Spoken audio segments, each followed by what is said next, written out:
This podcast is a member of the Place to Be Nation family. Visit us at placetobenation.com, the only place to be in your pop culture world. And I will strike down upon thee with great vengeance. And I did not kill my wife, and you don't care. And I believe I can fly, cause I'm the king of the world. From the 90s to nothing, I'll be there. You forgot your thingy. Place to Be Nation Pop. It's another episode of 90 to Nothing, the only all 90s movies podcast here on the Pop Network. I am, of course, your co-host, Russell Sellers, along with my longtime cohort, Sam Neely. Russell, at one point we were friends, but now we are frenemies because we disagree on this current movie. We certainly do. This is so we had our listeners vote who loves it and who hates it. And I think it was very close, the voting was, last time I checked. But they did ultimately come out correct. I am the one who loves this movie, and you're the one who hates it. That is absolutely true. Our close friends who voted on the poll definitely skewed it into the right area. That's true. And I mean, I voted also just because I wanted to see the results, since you're the one who posted it. And so yes, that might have also skewed it. That's fair. And the movie, of course, is Empire Records. I guess Yeah. I forced you to bury the lead there by jumping in. Yeah, we had to. We need to tell people what movie we're watching. It's 1995's Empire Records, described as a coming-of-age comedy drama film that follows a group of record store employees over the course of one. I'm going to say this term loosely. Exceptional day. That's right. And it actually has a kind of a who's who of 90 stars and future like superstars, even some major award winners starring in this movie, including Renee Zellweger and Liv Tyler.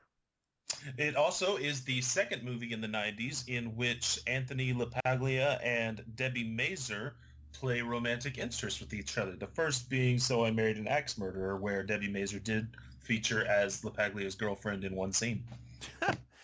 And, I completely spaced on that one, but you are absolutely correct. And this is also the second movie that we've talked about here that features Ethan Embry pretty heavily.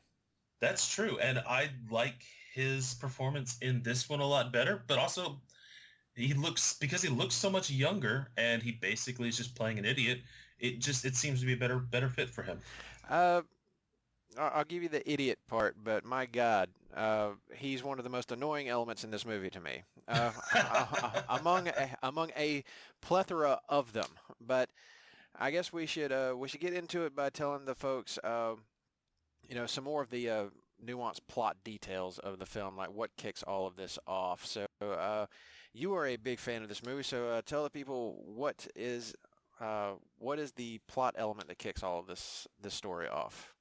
So what kicks the whole story off is Lucas, a pseudo-intellectual, philosophic type guy who is obviously one of those people who thinks he's a lot smarter than he is and talks in such a way that pushes that across, realizes that their independent record store they're working for is about to become a chain called Music Town, which is pretty obviously based on, I think, Virgin Records, based on the way that the font is. Yeah, I would say so. So he's closing the store, and he takes the till for the day, jumps on his little moped, and heads on to Atlantic City, where he rolls 7 and manages to end up with 18,000. And he thinks that if he rolls it one more time, he can save the store. And I think he gets snake eyes. Yep. He loses all the money.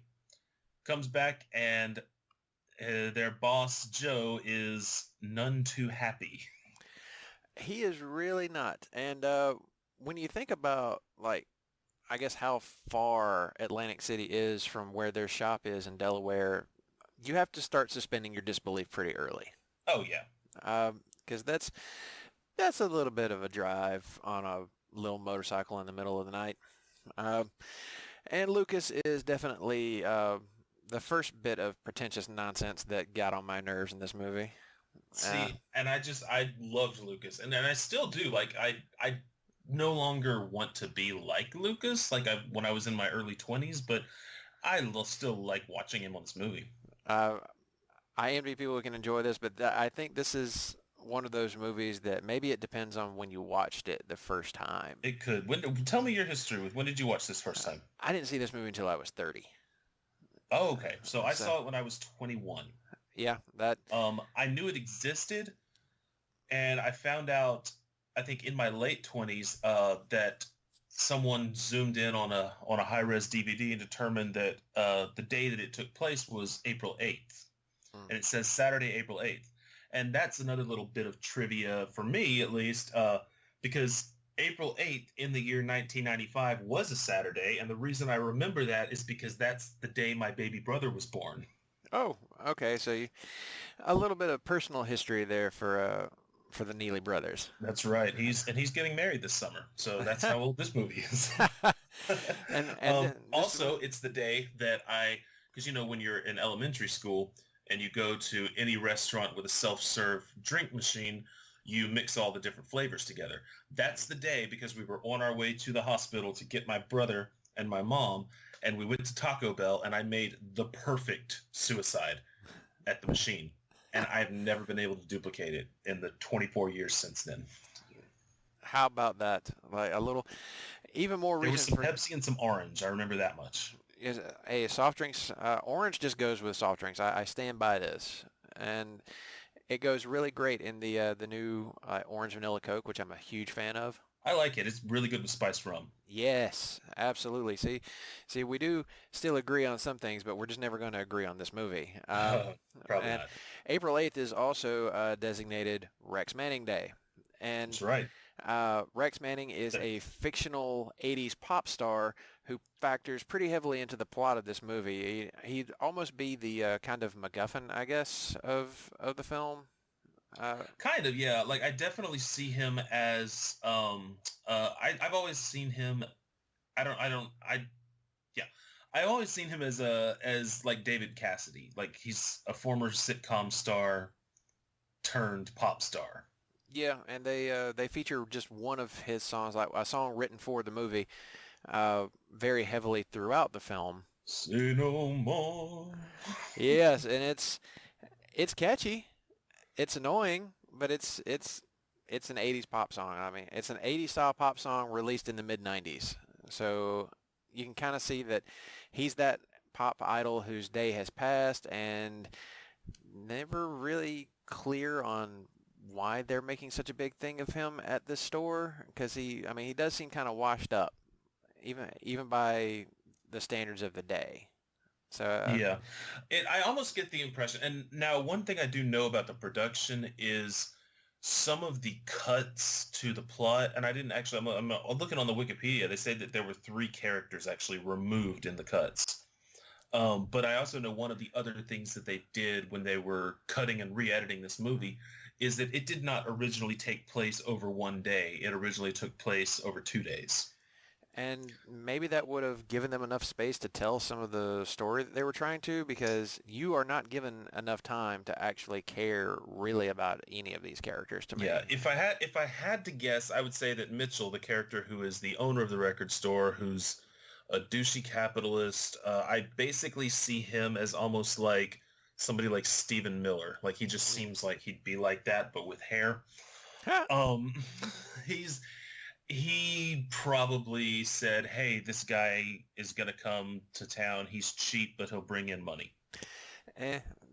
Because the only person he sucks up to in the entire movie is Rex Manning. Very true. Like he is indeed a piece of trash, but most everybody in this movie is at some point or another. Oh, yeah. And that's another thing that I have trouble with in this movie, is like finding anybody to really latch on to. And you would think that even someone who's, I guess he's trying to be lovably dumb, like Mark, of course played by Ethan Embry. He's the stoner kid who works in the record store. I don't know, man. I just could not stand him. I was like, the more he talks, the more I despise him. And I tell you who I like and he does not have enough in this, is Eddie. The guy who works at the pizza place, but then also at the record store. Yeah, I was a little confused on him. Makes Mark the brownies. I was a little confused on him at first because I was like, okay, does he work in the record store or does he work somewhere else? Because he's there and then he disappears and I see him pop up over at this pizza place randomly. I'm like, okay, so I guess he's working both places, Yeah, he works two jobs. but is also a stoner almost on the level of Mark. He is, but he's more like the way that he's definitely more there, but then he's also like he actually kind of reminds me of somebody that I know, and just in terms of his mannerisms. Like he'll go out of his way to do random things like make mixtapes and then make magic brownies to go along with the mixtape for educational purposes. Like I know a guy who has his same speech patterns and his same laugh and all this stuff, and then also will go off on how he can build replicas. If he could build a self-replicating drone, he prove the multiverse, and then talking about how he gets his kids into building robots at home and all kinds of stuff. So like the tech geek version of music geek Eddie. He is probably the closest thing to a likable character in the film. I could see, and you're right, he doesn't have nearly enough screen time. And when he is there, he has some, interesting points to make, but for the most part, he's just kind of, another character in this already kind of bloated movie. And it's not that long. It's only about a 90-minute film. But it was the 90s. Movies were 90 minutes then. But I felt every minute of it. Even watching it now, like trying to look at it through the lens of 1995, man, it's tough. And critics at the time agreed with me that this movie was not good. Oh, I know that they did. They were wrong too. Well, the movie was trashed on pretty heavily and also flopped pretty hard at the box office, bringing in only $303,000 total cum in the U.S.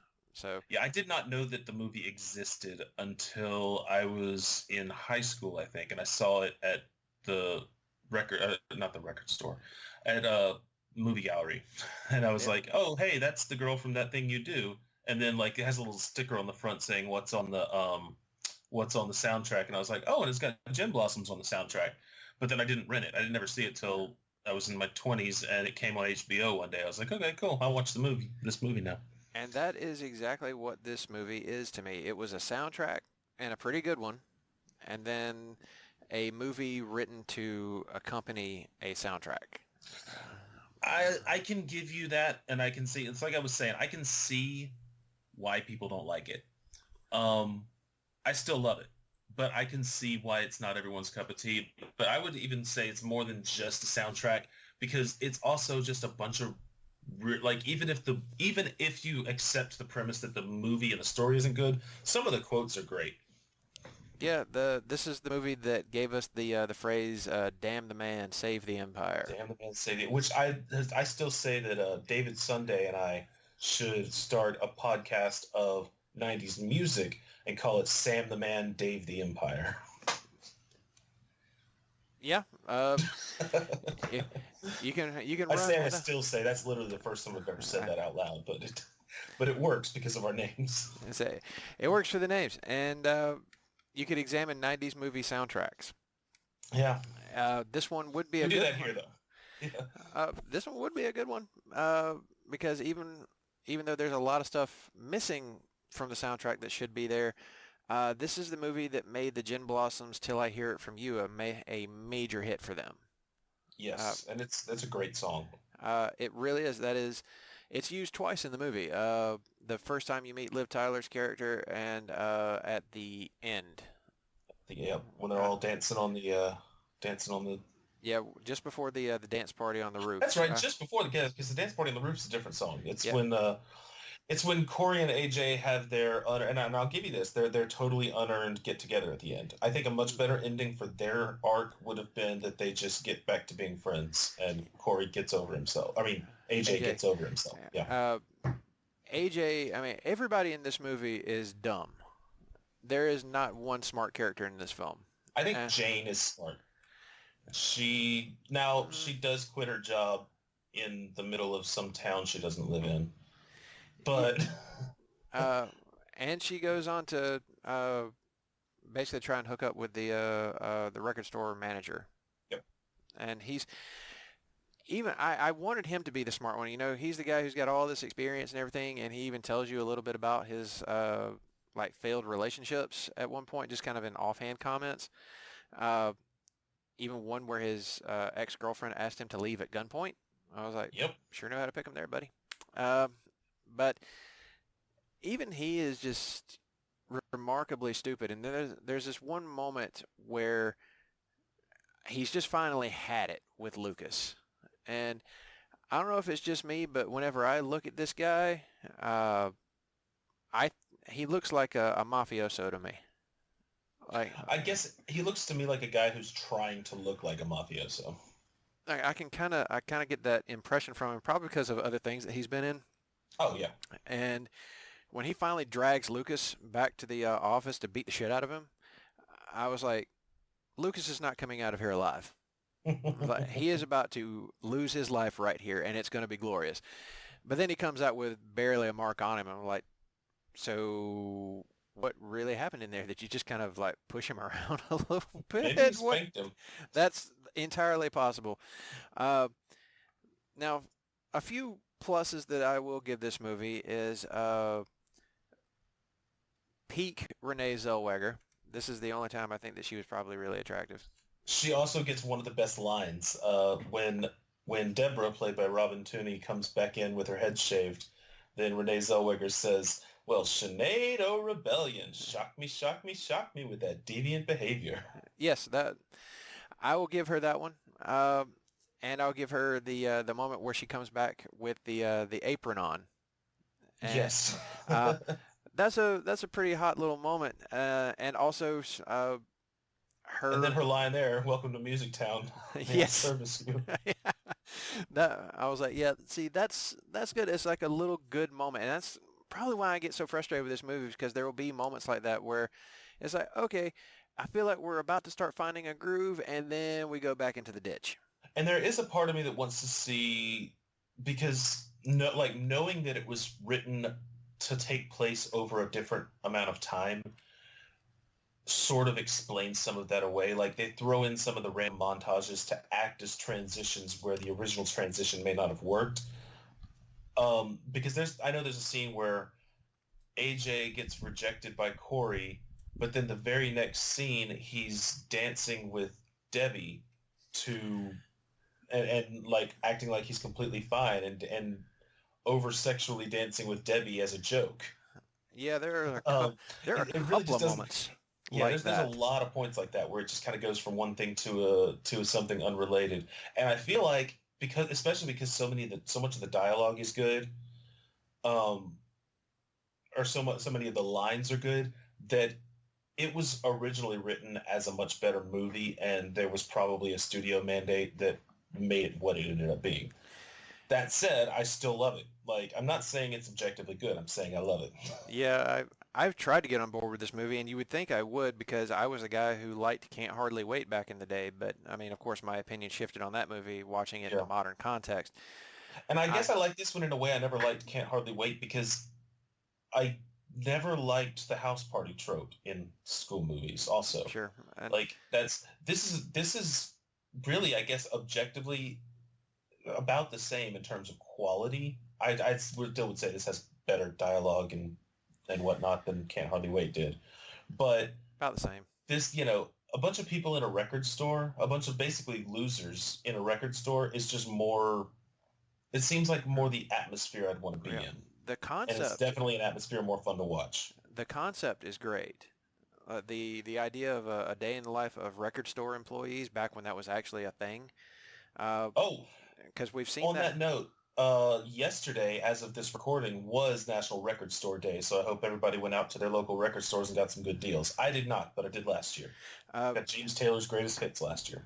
Well, see, that is a good thing to note, and that's apropos of our recording time, that That's right. record store day was just recently, and it's. I mean, like I said, the concept is really good. We just see it done way better in other movies, like High Fidelity in 2000, that has a similar feel, but is like smartly written. Whereas Of course, it's also based on a smartly written book. very true. This I can't make any real defense of this movie's quality in terms of like, because I disagree on the dialogue. I think the dialogue's pretty terrible, and I think that the You can be wrong. It's okay. yeah, I can be right too, and I am right about this because the dialogue here is terrible. It's not well written. It's not even well delivered. There's a point where like Mark is high off his ass, and this is the part of the movie where I just really want to punch him in the face when he gets like it's like he's starting to deliver a monologue. See, I see those scenes as the monologue scenes as being almost like a Greek chorus because Lucas acts as a narrator in the beginning. Mark acts as the narrator introducing Rex Manning Day. That's kind of a thing that's to me is a stylistic choice. Maybe, but it also feels like an inside joke that nobody but the filmmakers are in on.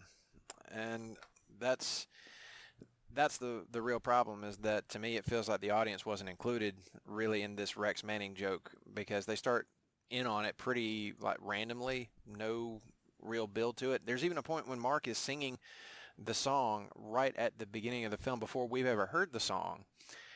And I just found that frustrating because I was like, is this kid like really just blitzed out of his mind right now? What is he even saying?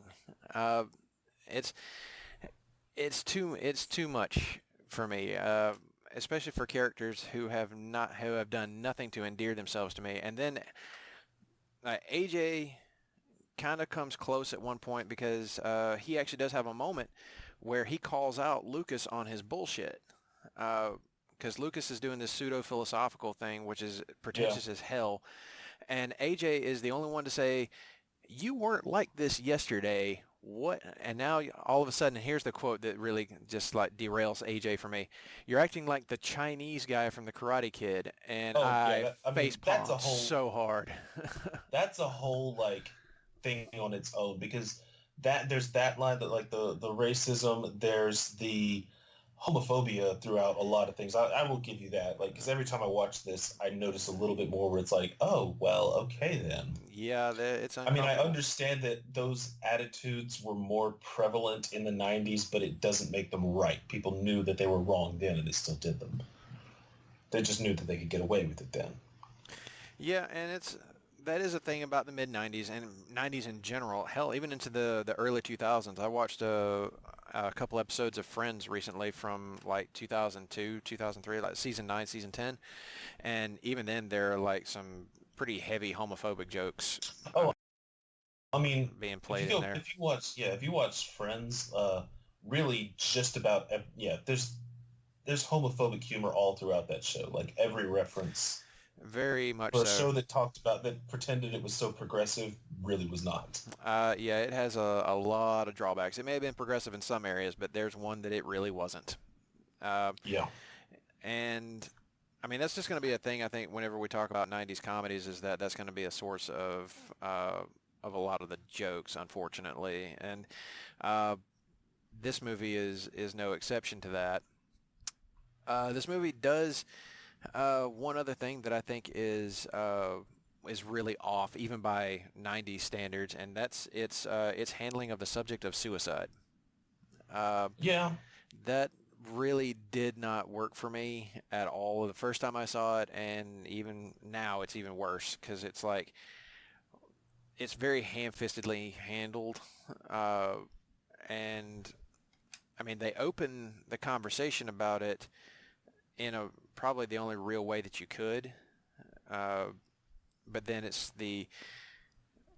how do we help our friend feel better, and let's throw her a fake funeral, and it's like, man, where are people's heads at right now?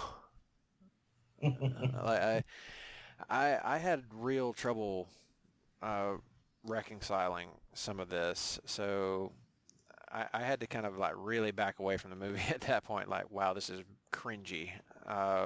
Like it kind of makes you feel a little dirty watching it to me. All right, I'll give you that. And I guess I look past a lot of that. I look past a lot more than I should probably with this movie because I did see it so much earlier too.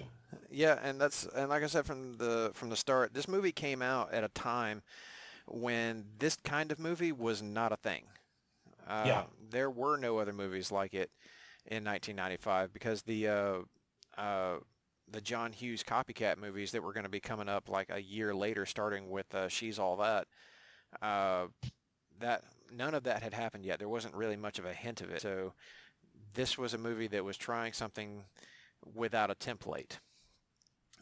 So yeah, you try to give them a little leeway, and for kids at the time, or even slightly before and slightly after, who worked in retail, especially in retail very similar to what Empire Records is, I think it spoke to that generation of kids in a way uh, that It also came in on the tail end of grunge, yeah, and the dirty aesthetic lends itself to that, it does. It which was I like. yeah, it's like it's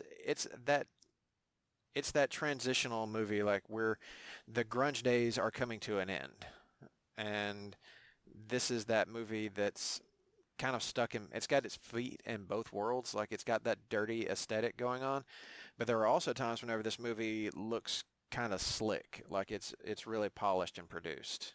Uh, so it's trying to be both, and yet it's succeeding at being neither. Uh, at least from my point of view, that's how I viewed it. Now, there is one other part of this movie that is just so hard for me to wrap my mind around, and I'm the kind of guy that can suspend his disbelief to watch movies where like characters literally fly and have like superpowers and crazy shit and like monsters, aliens, whatnot, and have a great time. But there's a part in this movie where a kid comes into the record store with a gun and like starts discharging this thing, and you don't really see like mass panic, and the cops don't just bust in and like wind up taking this kid down, and even goes to so far as to say, oh, he loaded blanks into the gun, so there's really not that much they can do to him, before they haul him off to supposedly go to juvie, but then he's out less than like an hour later and right back at the record store. Mind blown. Like that's I was Seinfeld giffing out of this one. Right there, I was like, okay, that's enough. We're done here. See, when I first saw this, I hated that character Warren. He just seemed like He is the worst. He is one of the kid that worst everyone child hates. actors ever. My Well, God. the thing is, I wouldn't say that he's even necessarily a bad actor. Like I know people just like him. Like when especially when I was that age, I knew people just like him, and I hated those people too. And so when I watch it now, like I because you kind of see there's a character that you see the way that the outside world would see the main characters, Yeah. because they do have that whole little thing. Lucas is like that he's a loser, and everybody's talking about how they're losers, and that Joe took them in, and I like the fact that you hate Warren so much, that you as the audience hate Warren so much, because then at the end when they decide to accept him, then it kind of shows that they are doing the same thing. Yeah. Because I don't like Warren, and the fact that I don't like him and they accept him, I'm saying the same thing over and over again. Yeah. Let's make a long episode. Yeah. How about a kid referring to himself as Warren Beatty? I mean, everybody makes I'm pretty much over pretending that any adult knows what pop culture references any kid is going to make. Yeah, like I don't know, that one just made me Their entire YouTube supercuts of Riverdale characters referencing things that their parents wouldn't be old enough to know about. Yeah, it's some weird stuff, right? Like that one. Yeah. That one kind of tripped me out a little bit. Not that it's necessarily unheard of. I mean, it was 1995, but Yeah, I mean, Warren Beatty was because Bulworth came out 3 years after that. He was still doing movies a lot. yeah, he was still very active in the 90s, and I mean, he was still making hits, I'm sure. Uh, it was just one of those things. It's like that's funny. This kid knows who Warren Beatty is, and Yeah. Also, on that same note, I remember reading a synopsis of the movie shortly after I saw it, and I guess it was written by a kid who saw it and did not get the joke and actually thought that his name was Warren. yeah, I can kind of see how that might confuse somebody because they continuously refer to him as Warren throughout the movie because that's the only Yeah. name that they give him. Uh, Even though at one point he does say, that's not my name, but we never actually find out what his real name was. Yeah. Um, Now, I'll ask you this because I think it's pretty clear that I don't have any favorite characters in this movie. Uh, Yeah. who was your favorite character? Like, who did you latch on to like then and now? So then Lucas, now Eddie. Okay. There was, but I will give one also. At one point, I guess in my mid-20s, I was watching this with some people, and we watched some of the deleted scenes. There's actually a scene after Rex Manning gets kicked out where he runs into Burko in the back, and they actually have a moment. Now, considering that Rex Manning is an asshole and statutory rapist and whatnot, it's better not to put a humanizing scene for Rex Manning in there. But it's a really interesting scene because Burko actually just has his guitar with him, and Rex asks if he can see it, and he plays a riff, and then he hands it back to him and says, they didn't even let me play the guitar on my last 3 albums. And Burko says, well, that'll never happen to me. And Rex says, see that it doesn't, and then leaves.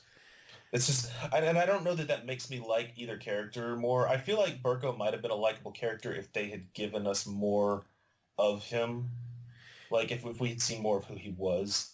Um, but I like that interaction a lot. And I think I understand why it would have been cut, but maybe it would have fit in whatever the original vision for the movie was. I think so because we don't get much of him in the film, and he kind of comes out of nowhere as was it Debbie's boyfriend? Yeah. Yeah, Deborah's boyfriend. He's never would have thought that, but then again, like we alluded to earlier, you can't really tell who's interested in who exactly in this movie because on the one hand you'll have like uh, AJ trying to confess his love to Corey, but then is like having a very suggestive dance with Deborah uh, in the store just a few minutes later. Uh, Yeah. it's kind of all over the place in that regard. And then of course Renee Zellweger's Gina hooks up with Rex Manning. Uh, Also, am I like those that underwear because she was guessing the color? That's not navy blue. That was royal blue. yes, that was definitely not navy blue because he was like, huh? Okay. I was like, she's wrong. That is something that I just feel like I'm taking crazy pills every time I watch the movie. I'm like, no, that is not navy blue. It is not. It is certainly not. Like whenever he drops his pants and it's like, huh, she was wrong. And yeah, it's just another weird moment in the movie. But I mean, I get why she would have used that because clearly Corey would have told her at dinner or at lunch what color his underwear was. Uh, but that's another scene that I have trouble like figuring out just exactly what the filmmakers were going for when There is there's a scene, and because I've seen, I guess, an extended cut of the movie, and I didn't even realize it was an extended cut. I think oh it might God, have there's an been. extended cut. Oh yeah, and I think it might have been Oh what God. used to be on Netflix. I'm not sure. I don't know how it is that I saw this, but because the two things that I remember being different is at the beginning when Lucas is about to leave to go to Atlantic City, a customer comes in and he's trying to get this customer out of the store. And then the second scene is there's an extended scene of Corey trying to seduce Rex Manning. And what he actually does, he doesn't just say rock and roll. He like unzips his pants and then he picks up the salad dressing and says, I hope you like the taste of blue cheese, and then acts like he's going to put salad dressing on his dick. That's weird. Uh, Yeah. it, Like it, it's even more, oh yeah, that's why she just ran away. yeah, it's like, it would probably have worked better if they'd have left that in because the standard version that I've always seen of this movie, none of that's happening. It's just he unzips his pants and I guess is pulling his dick out, and when she just like grabs up all her stuff and runs off, I was like, in your mind, how did this go? Like you're trying to seduce a guy in the back of a record store. You've already stripped down. I'm not sure what you thought was going to happen next. I'm trying to like get into the teenage mindset. I guess if she is technically still a teenager, I mean, we get it earlier in the movie that she's about to head off to Harvard. Yeah, she's graduating high school. Yeah, and I was like, I get the story that they set up there. Like she wants to seduce, a guy that she's had a crush on since she was like super young. The teenage fantasy and all. But then you get to this part where she seems like just repulsed by this instance, and I guess I was left as confused as Rex was. And the first time I saw it, I was confused, and then I guess it was probably the second time I saw it. The second time that I watched it, then it was the whole scene. But then also, I think it actually after she runs away, then he puts the dressing down and just goes back to eating. Like he was doing it intentionally to try to get her to leave. Oh, well, you see, that could be an interesting twist on him. That would also humanize him a little bit more if he was trying to get her to go away. Except then he turns around and has sex with Yeah, then they would have Gina. ruined it with the whole Gina thing. Yeah. And their confrontation later about Corey's drug abuse, which also kind of comes out of nowhere. And Yeah. Gina, everybody refers to her as this like really slutty, loose character throughout the film, but the whole like Rex Manning thing is the only time that I ever really even thought of it as being a real thing. To me, it seemed more like this is just a label that people have heaved upon you, but not an earned label. Yeah. And it seemed really shitty for them. So Gina kind of becomes a little bit of a sympathetic character in that regard to me. I think Gina's one of the more sympathetic characters Yeah. through most of the movie. And I think that's fair. One character, there are several characters that I cannot muster 1 ounce of sympathy for, but Gina is actually one of the few that I'm like, you know what, I feel like she got handed kind of a raw deal here from a lot of the people around her, and they should give her a break. Yeah. But is it just me, or does Rex Manning actually kind of look like the guy who played Jonathan Kent on Smallville? A little bit. Yeah, that's who I thought it was for the longest time. I was like, wait a minute, is John Schneider in this movie? No. And then it's totally not him. No, it's Yeah, a lot of the people in this movie you don't see in a whole lot else. Like Rory Cochran's in what's the 70s one?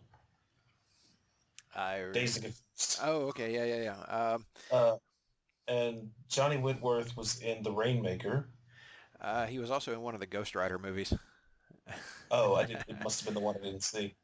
Ethan Embry was in quite a bit. But like Burko and Eddie, I don't think I've ever seen in anything else. Warren, I don't think I've seen. Like I thought that Warren was the football player in The Faculty, but he wasn't. It was just a guy that looks like him. Yeah, very similar. Warren is in a few different like bigger name movies though. He was in Black Hawk Down. I haven't seen that in a long time, and everybody looks the same in that movie because it was shot in such low saturation. It was just a bunch of white dudes in uniforms. Well, that is fair. That's maybe the biggest name movie he was in after this. He was in that movie Boys Don't Cry, if you remember that one, which is probably one that we may watch for this.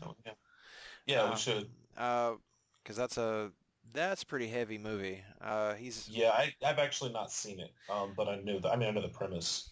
Yeah, it's pretty tough. It's a pretty tough watch, but yeah, he's in that. So yeah, there are several people who go on to have bigger careers from this movie, but I don't know if it's necessarily because of this movie, because it certainly was not well received. No, it wasn't. And I mean, Anthony LaPaglia was already like on his way up. Debbie Mazur was already on her way up. Ethan Embry, I guess, kind of got kicked off by this one. He was Because he did the National Lampoon Vegas Vacation, but that was after this, wasn't it? Yeah, it was after this. So was Can't Hardly Wait.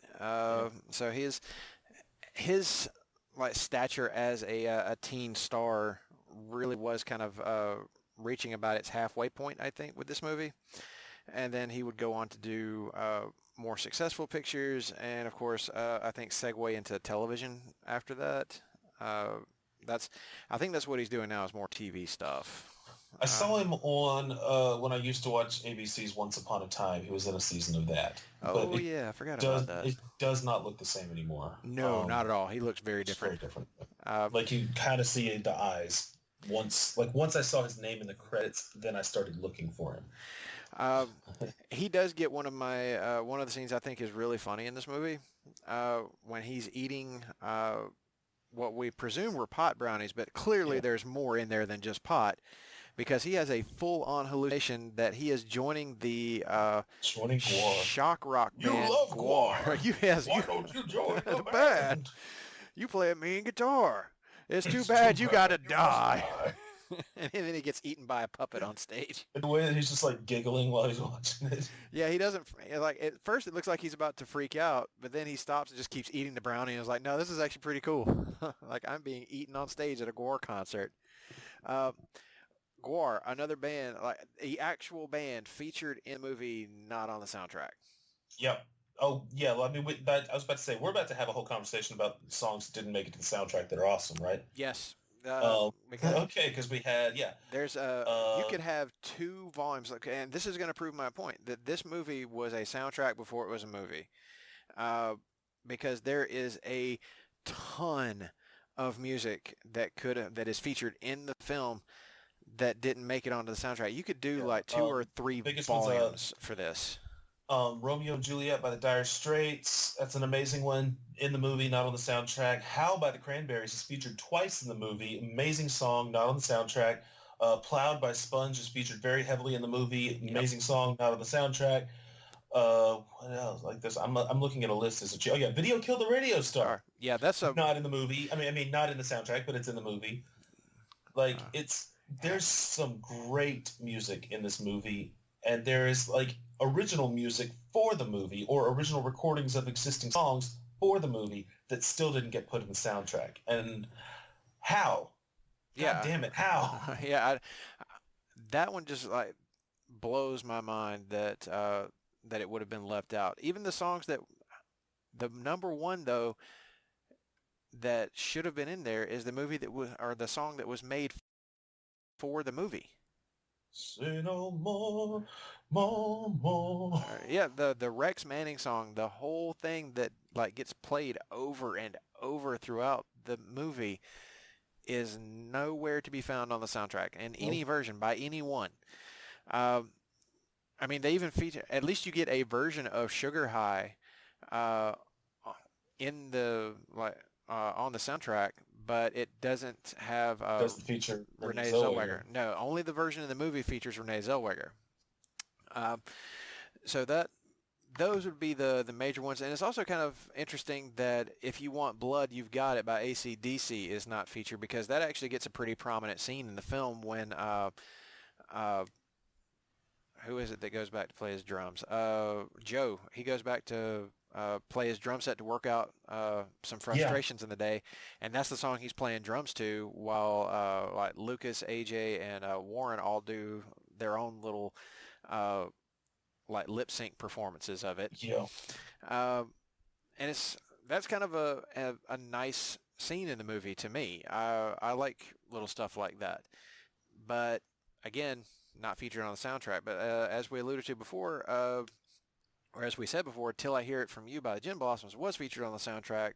Major hit for them. And there are a few other songs on that soundtrack that I like. I think that the Cranberry song that did make it on there is pretty good. Yeah. And I just really love the one that didn't make it on there. Oh, I agree. I think that that's a better song. And I like Circle of Friends from Better Than Ezra. I think that that's a pretty good tune. But yeah, overall... Yeah, Crazy Life by Toe the Wet Sprocket's good. Yeah. I always forget it's in the movie until it shows up. Yeah. And then I'm like, oh yeah, it's in there. there's so much driven in the plot, or the whole movie really does feel like it's driven by the music that's played in it, and it's a good cross section of what people were listening to right around 1995. Yeah. Or where they were kind of headed, I guess. So in that way, maybe the Kind movie's of a that, yeah, little that bit. sort of alternative time. Yeah, it was like alternative rock music was still a thing. Like you could hear little bits of like maybe where the metal scene might be headed uh, a little bit later down the road. But it was definitely the movie that was starting to steer away from like the grunge sound, not like movies like Reality Bites or Singles, uh, that were very, very heavily influenced by grunge culture. This movie was kind of the antithesis of that. It wanted to move away from it. Yeah. Uh, unfortunately, still not a very good movie because I don't feel like we get any time with these characters. I'm And I just say still a very good movie because it looks like it's fun to watch, and it looks like something that I want to hang out. Like it looks like something I want to hang out in and be a part of. Yeah, like hanging out there might be fun, but man, just a weird bunch of stuff happens in this movie that makes no sense. And that's really the movie's biggest drawback is that whenever you are watching this expecting a coherent narrative, it doesn't really have one. It's just nonsense. And the by the end, with them having a dance party on the roof after miraculously raising enough money to save the record store, I'm of course they did. By that point, I feel like the movie has either beaten you into submission or you've stopped watching it. And uh, Well, I guess I got beaten into submission because I'm like, all right, I like this. yeah, it's like if you're on board with it from the jump, it didn't really have to beat you into submission. You went willingly. Like for people like me who aren't enjoying the movie, you'll get to that point and either you've just acquiesced to it, or you stopped watching long before you got to this point. But since we were going to do this one for the podcast, I sat through this movie multiple times. Oh, I watched this you're movie. very see. I'm committed. Don't say that I never do anything for you. I'm I committed. got you to sit. I got just you to sit through a movie you hate. That was a very nice thing. I feel like I did That I this did for for you. you. I think I did this for you there, buddy. I sat through this. I tortured myself for this one because that's how dedicated I am to this show. I sat through garbage for this, and that's exactly what it Garbage is. is not on this soundtrack. Uh, Okay. yeah, their heyday wouldn't be for a little while, or Yeah. no, probably like I don't know, not that long after this, probably like a year Yeah, later. it's around this time. Like 96, 97, they would have been blowing up. So yeah, just a year later, garbage would be a thing. Uh, Of course, I mean, if we were writing a movie about the 90s, we would just mash all 90s things together, even though it was a 10-year decade, like all decades. yeah, And we'd be like, oh, yeah, people are listening to the new Nirvana album while drinking Surge. And I'm like, that doesn't happen. oh, that's a reference to another movie. But I think if we were to write a movie about the 90s, we would make it a musical very much in the vein of something like Across the Universe. That's a good idea. That's We should write that. that. Except we have to get rights to a bunch of songs, and I don't have money for that, do you? Yeah, that's the part we're going to run into. At least in Across the Universe, they just had to, focus on getting the rights to Beatles songs. When it comes to doing the kind of musical that I would want to do, it would require getting the rights to like hundreds of like 90 songs from several different groups and performers, and yeah, that's just not going to happen. So, but I digress. But maybe one day somebody's going to do that. I really hope they do because movies like this tend to remind me just how rich the 90s were when it came to music for like movie soundtracks and just music in general. Like Yeah. there's so much to love about it, and even if you don't like the movie, like this one for me, I can go through all these songs and be like, my God, you remember how like just genius some of these performers were back in the day? And just how much enjoyment we got from some of this like just monumentally depressing music. Oh, I know. Um, did you have? I know that you didn't like most of the dialogue. Are there any quotes that really stood out that you really liked, though? Not especially, no. No. That's the thing. Like most of the time, like whenever I would get close to enjoying the movie, it would mostly be in scenes involving Joe, because it seemed like he's the guy who's trying to hold things together. Um, and I do like one thing he says though to Gina after she has sex with Rex Manning. Uh, and he tells her to go home, and she asks, "Oh, well, am I fired?" And he looks at her and says, "Have I fired anyone today?" And I was like, "That's a good Well, point." yeah. If I fired anyone today, why would I start with you? Yeah, it's like, why would I start with you over that? No, it's like Lucas just like blew 9,000. He blew all the store's money from the day before, and he's still here. Like that's, you're not going to get fired over something like that. So I'm like, okay, you see, Joe is turning out to be a pretty decent human being, even if he's not the smartest human being. Uh, so in that was a moment where I think that's the closest I got to really emotionally invested in the movie, is Joe having that little quiet moment. Uh, and also I thought it was kind of funny with AJ gluing quarters to the floor. So when I was in high school, somebody glued a quarter to the floor of the break room of our little non-traditional school building, and somebody else, like nobody could get it up, so then somebody else actually cut it up with a knife, and then they restricted anyone from being in the break room. Welp. Yep. Uh, Can't have nice things. I just figured this was AJ's, subtle way of saying, how do you keep a moron busy for hours? Yeah, and then it works because you see warrants yes. there. Who glued these quarters down? My God, he was really turning on the accent at times too, wasn't he? Yeah. Like to a fake degree. Like I was like, come on, man, your accent's not that thick. Not really. You're a liar.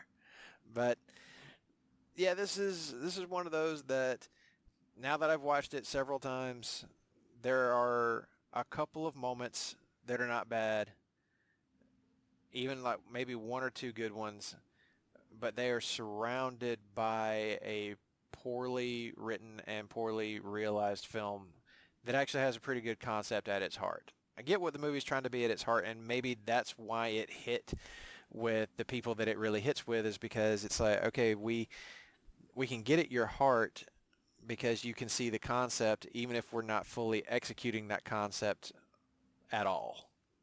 Uh, and these kids watching this movie see something like, AJ's version of love, like what he thinks love looks like. But who in their early 20s doesn't think love looks like that?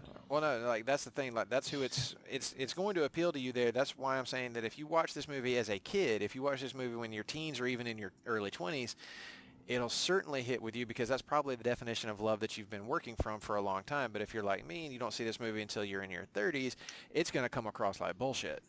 And that's really the problem, is that this movie is made for the young and I guess for the young at heart, but for anyone else, like if you're my age or older, even slightly younger, I can't lie, I'm in my late 30s now. So if you're watching the movie at that age, I'd almost guarantee it doesn't hit with you.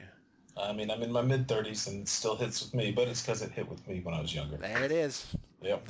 But if you experience the movie for the first time, I would guarantee you're not going to like it all that much. But you know what? I would love to hear from somebody who is like in their like late 20s, 30s, or whatever, who's never seen this movie. Sit down, watch it, and see if it hits with you or if you think it's insane. And you can tell us about that on Twitter. You can hit me up at Russell_Sellers. And Sam, where are they going to find you? I am at Mr. Woodles on the tweets and the gram. I'm not on Snapchat because I don't get it. Yep. See, that's where we draw the line. Snapchat. Not doing it. I don't care. My wife signed up. I think I probably said this in our last episode. My wife signed up, and she was like, I can't figure out exactly what the point of this thing even is. I was like, yeah, I don't know. I'm not going to try then. It was described to me at one time as a platform for kids to send naked pictures to each other. That's disturbing. Yeah, Kids shouldn't be naked. They should be born fully clothed, I've decided. yeah, that was like, okay, so why does this exist? How does this still exist? And Mhm. it seems Oh, but I think the new one, though, is TikTok. That's the one where you there's lip sync to a song. a That's an app. I that's a see thing. ads for it before the dumb little games that I play. Yeah. Because I play Okay, dumb games on my phone sometimes while I'm watching TV because I need multiple stimulants going on in my brain at once. that's So there's ads for little thing. Yeah, it's yeah, because apparently that's the same thing though. It turned into a bunch of predators got on there. well, So that's you see, that's the problem with all these apps. They all get hijacked by terrible people, and yep. that's exactly what happened to Snapchat, Twitter, Facebook, all of it. I mean, social media has just become a den of vipers that we should all probably just run from. But hey, while you're at it, find us I'm on still Twitter. sitting here. Yeah, find us on Twitter. But We, yeah, we, we joke on Twitter. I mostly make political humor, which when I say humor, I just retweet people that are smarter than me on politics, and I make really dumb jokes. And I talk with my friends Russell and hey, other Place to Be Nation compatriots. well, you see, that's what we do. That's what Twitter's good for.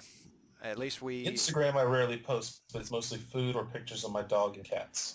and they are adorable, by the way. So, I know they are. like My dog is right here with me. see, Eddie is adorable. He should get more. He should get all the likes. Everybody should just go find pictures of Eddie Yeah, and click everybody like go on them. find pictures of Eddie. Go to my Instagram at Mr. Woodles. Click through, find pictures of my dog, like them. And surprisingly delicious looking gluten-free food. Yes. Uh, that is a thing that also happens. And you know what? I've eaten dinner with you and Reedy on many occasions, and it usually is pretty good. I mean, let's be real. I'm a damn good cook. That's true. It's there. I'm not going to dispute it. It's good. It's real good. Which reminds me, I'm due for a trip to Atlanta soon, I think. Yeah, I think so. And with that, it's not just us on the old Place to Be Nation. There are a lot of people out here making shows, doing good things, doing their thing. And this past week, it was another busy week for the old pop feed because we had Steve and Kelly back on a new episode of Songs with Friends. They welcomed Jason Sherman on to talk some Bush, which Bush is, well, clearly the band. But Yes. I'm sure that maybe there was some old W and HW talk in there too. Maybe, I don't know. Maybe they're talking about the shrubberies too. Who knows? Greg and Nick came back with there are a couple of episodes of Hard Traveling Fanboys you need to check out right now because they're in the middle of Shazam month, taking a look at the popular Charlton Comics and DC Comics character. Who just had his movie come out. In fact, their most recent episode was a full-length review of Shazam. It's a spoiler-free review, isn't it? Yes, it is. It is spoiler-free. I've still not made it down to see that one. You definitely need to. It was ringing endorsements all the way around there, but they go deep on some of the influences that clearly help to steer the movie. We also have Andrew and Adam are back breaking down where the non-NBA playoff teams are headed in the newest NBA team podcast. And of course, I'm on a different podcast from this one as well on the old Marvel Age. I joined the rest of the Sarcastic Four, Tim Capel, Todd Weber, and Nick Duke, as we took a look at the first half of 1970. We got the second half of that coming really soon, as well as a look at a little more in-depth look at 1970 Part 1 as I joined Ben Morse for Marvel Age Masterclass.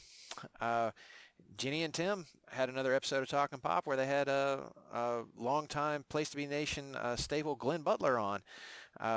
They had him up in the hot and high seat for this month. We also had the second annual Sassies over on Geek and Sassy. Jenny and Miranda broke down all of pop culture for 2018. They had to get in on this award season thing. That's what they do. And I got a ballot in time to get counted, and happy to say that a few of my favorites did manage to win. Very nice. And a few of them were completely shut out. But yeah, go figure. But we've got another new contest coming up that we want to tell people about because I think you can still get in on this.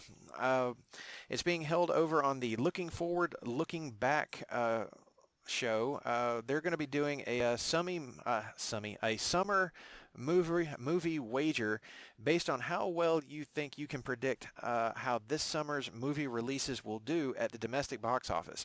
What you do is you pick the top 10 movies in order of how you think they will finish at the domestic box office, and then also include 3 wild card picks as which movies you think will do surprisingly well, and also just for fun, pick out the movie you think will bomb the hardest. And you can send those picks to lflbpop@gmail.com. That's basically an abbreviation of Looking Forward, Looking Back, pop@gmail.com by Monday, April 22nd. Any movie that is released on or after April 26th is eligible, with the tally ending on Labor Day, which is September 2nd. The winner of the contest gets to be on a future episode of Laugh In Theater and pick the comedy movie of their choosing to talk about with host Andy Atherton. And of course, can't forget about the Place to Be Nation wrestling feed. Nate Milton and his crew are back to break down WrestleMania 35 on a special edition of Chain Reaction. It was a great show, so I hope everybody goes and checks that one out.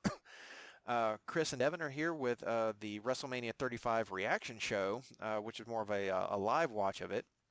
JT and Chad are back with a new Wrestling Warzone. They're finishing off 1995 with a discussion about Starrcade, and we continue to dip into the Where the Big Boys Play vault as Chad and Parv take a look at Starrcade 1987.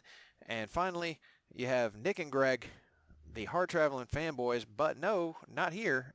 This is their What If Pod Blast series. This is their second episode as they examine a world where CM Punk doesn't leave WWE in 2014. And also, you can check all of this out and more at placetobenation.com, the only place to be in your pop culture world. And with that, I think we've covered everybody. And I want to give special shouts to another show that just made its triumphant return on the pop feed that I completely forgot to mention before, and that is Conversation Comics with host Todd Weber, joined by Tim Capel. They're taking a look at the Dark Phoenix saga from X-Men, which is a tremendous time that I can't wait to double dip on when we get to it in the Marvel Age podcast. But go listen to them as they're continuing to break down that wonderful Chris Claremont X-Men run. And beyond that, I think that's it for all the other shows we wanted to talk about. But it's time to talk about what we're going to do next time, Sam. Well, you know what they say about May the 4th. It should be with you. It should be with you, or something like that. Actually, May the 4th was my first date with my wife. Really? Y'all went out, your first date with your wife was on Star Wars Day? Yes. My God, and I never knew this? I guess you did. I thought that you did, but I guess you didn't. I did not know this. That is a hell of a thing. Because we dated a few years ago and then lost touch and then got back together and then like reconnected and started dating. The first time, like from way back, because because everybody, we were all or you weren't there. That's right. Yeah, we were in Columbus for Iron Man 3. Yeah. But I didn't see Iron Man 3. I drove to Atlanta to go to take this girl out on a date instead, and then later I married her. Well, by God, and we didn't have a Star Wars themed wedding. This is going to be the second time that there's not been a Star Wars themed wedding, and yet it's would have been appropriate because a couple of friends of mine that I'm going to give a shout out who've never been mentioned on the shows before, my friends Rachel and Dan are going to be getting married on Star Wars Day on 4th this year. Oh, nice. And they're not doing a Star Wars wedding? While it is not Star Wars themed, I have been told that there will be retractable lightsabers for us to use at the reception. Nice. Anyway, speaking of Star Wars, the Venn diagram of Star Wars movies and movies released in the 90s narrows it down to one. And it's one that some people are just not going to want to hear about. But I think it's going to be a fun episode anyway. Yeah, we're going to... I think we'll probably be... These are going to talk in this voice. And we lost the last remaining listeners of this show. They're all gone now. The theater is clear. Fair enough. Yep, we are going to take a look at the 1999, I'm going to use this term loosely, classic Star Wars Episode 1, The Phantom Menace, directed by Star Wars creator George Lucas. Starring Jake Lloyd. Yeah. I feel bad for him, honestly, because all child actors are bad. He just happened to be the one in the movie that pissed off the group of people most likely to harass him for the rest of his life. It's a rough time. It was a rough time to be a kid, rough time to be a child actor, 1999, and it's a bad time. It's a bad look. But does the movie have redeeming qualities? Is there something that we're going to find to really enjoy about this film? Are we going to come together in our mutual just distaste for this movie and the pretty much the whole of the prequel trilogy? I think we'll find out. I mean, there's a whole. The thing is, people's feelings on the prequels are more than just good versus bad. There's a spectrum. And as with all things, there is nuance even within the prequel trilogy. It may not be held in high regard, but there are good things to be found within it, maybe even in Episode 1. And there are good things to be said even about the things that are not good to be found. True. And that's why we podcast. That is exactly it. That is absolutely true. And we will get to Star Wars Episode 1, The Phantom Menace, on our very next episode. We hope you guys will come back for that one. Hopefully you don't hate me too much for my dislike of Empire Records. Sorry to all you folks out there that I offended with my taste, but not really. But next time we will probably be saying a lot of the very opinions that other people share about that particular film. But until then, you guys keep on enjoying this wonderful trek through the 90s, and we will see you then. Peace out. Promotional consideration paid for by the following. Place to Be Nations, JT Rosero and Chad Campbell here. We want to let you know that we have over 24 podcasts available on iTunes, Stitcher, Google Play, and PlaceToBeNation.com. We now offer them to you on two great feeds. On the Place to Be Nation Wrestling feed, we dive into topics running the gamut from today's WWE to the glory days of yesteryear and the ins and outs of the territory days. In addition to our full-length shows, we also deliver to you special pod blasts on topics old and new. The Place to Be Nation Pop feed is a veritable treasure trove of great content, offering tremendous shows covering the land of movies, television, life, comics, and sports, brought to you by the most knowledgeable and insightful folks in the podcast world. You can find all these great shows, plus archives of our past podcasts from over the past 8 years as well by subscribing to both feeds on iTunes. And while you're there, be sure to rate and leave feedback as well. All of these shows, plus others, available on PlaceToBeNation.com, where we cover pro wrestling, sports, movies, comics, plus in-depth search projects, and much more. Be sure to support our site by using www.PlaceToBeNation.com/Amazon when doing your online shopping. We want to thank our friends at Boneheads Wing Bar, ProWrestlingOnly.com, and TheHistoryOfWrestling.com as well. Be sure to follow us on Facebook, Twitter, Instagram, and Tumblr. PlaceToBeNation.com, the only place to be in your pop culture